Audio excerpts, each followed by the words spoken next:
আমলকি, আহা, নাম শুনলে দেখলেই যেন জিভে জল চলে আসে।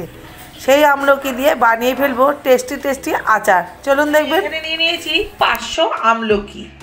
আমলকিগুলো ভালো করে ধুয়ে আমি মুছে নিয়েছি। এইবার আমি এখানে নিয়ে নিয়েছি একটা গ্রেটার। আমলকিগুলো সুন্দর করে গ্রেট করে নেব, কাটবো না, গ্রেট করে নেব।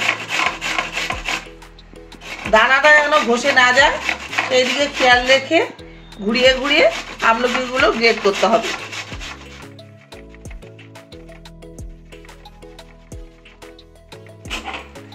এই যে দেখুন, এইরকম করে পুরো আমলকিগুলো আমি গ্রেট করে নেব।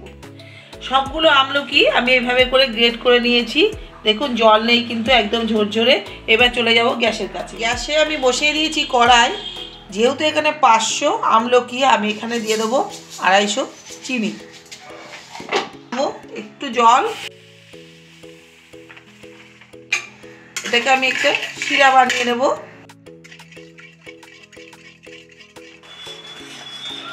চিনিটা জাল দিয়ে আমি একটা শিরা তৈরি করে নিয়েছি।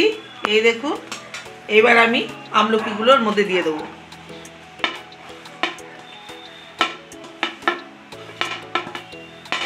গ্যাসটা আমি মিডিয়ামে রেখে এবার আমি নাড়াচাড়া করব।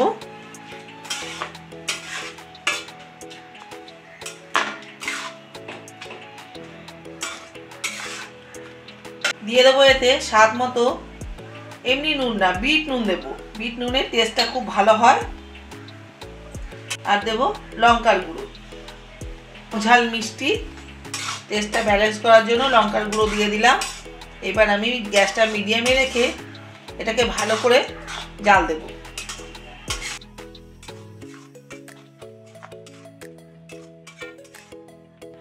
ওদিকে আমলকিটা জাল হতে হতে এদিকে আমি বসিয়ে দিয়েছি একটা ফ্রাই প্যান। ফ্রাই প্যানে দিয়ে দেবো 1.5 চামচ 5 ফোড়ন, দিয়ে দেবো 2টো শুকনো লঙ্কা, দিয়ে দেবো 1 চামচ ধনে। এবার আমি ভালো করে এটাকে ভেজে নেব।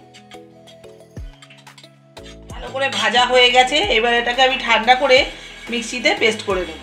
10 মিনিটের মতো আমি মিডিয়াম আঁচে রেখে এভাবে করে সমানে নাড়াচাড়া করে গেছি। দেখুন আমলকি আর চিনিতে মিশ্রণটা কত সুন্দর হয়েছে, কালারটাও খুব সুন্দর এসেছে। আর চিনিটা শুকিয়ে গেছে, একদম মাখো মাখো হয়ে গেছে। এই শেষ পর্যায়ে আমি দিয়ে দেবো এই যে মশলাটা, যেটা আমি মিক্সিতে গুঁড়ো করে নিয়েছি। এই মশলাটা দিয়ে দেবো, তাতে সেন্টটা খুব ভালো হবে। আমলকির আচারটা হয়ে গেছে। এইবার আমি গ্যাসটা বন্ধ করে দেবো। আমলকির আচারটা একদম রেডি। শীতের সিজনে বাজার ভর্তি আমলকি। আর আমলকিটা এমন একটা জিনিস, বড় ছোট সবারই খেলে খুবই উপকার। কাঁচা খাওয়া যায় না, ভীষণ টক, অনেকেই খেতে পারেন না। সেই জন্য এইভাবে করে আচার বানিয়ে খেলে তাতেও খুব উপকারী। সর্দি কাশির পক্ষে খুবই ভালো। আরও নানান রকম উপকার আছে। আর মুখের সাথে খেতেও খুব ভালো লাগে। আমার মতো করে আমলকির আচার বানিয়ে খেয়ে দেখবেন, দারুণ লাগবে। খেয়ে আমায় জানাবেন কেমন হয়েছে। আজকে আচারের রেসিপিটা আমি এখানেই শেষ করলাম। আগামীতে আমি সুন্দর একটা রেসিপি নিয়ে চলে আসবো। ততক্ষণের জন্য সবাই খুব খুব খুব ভালো থাকবেন।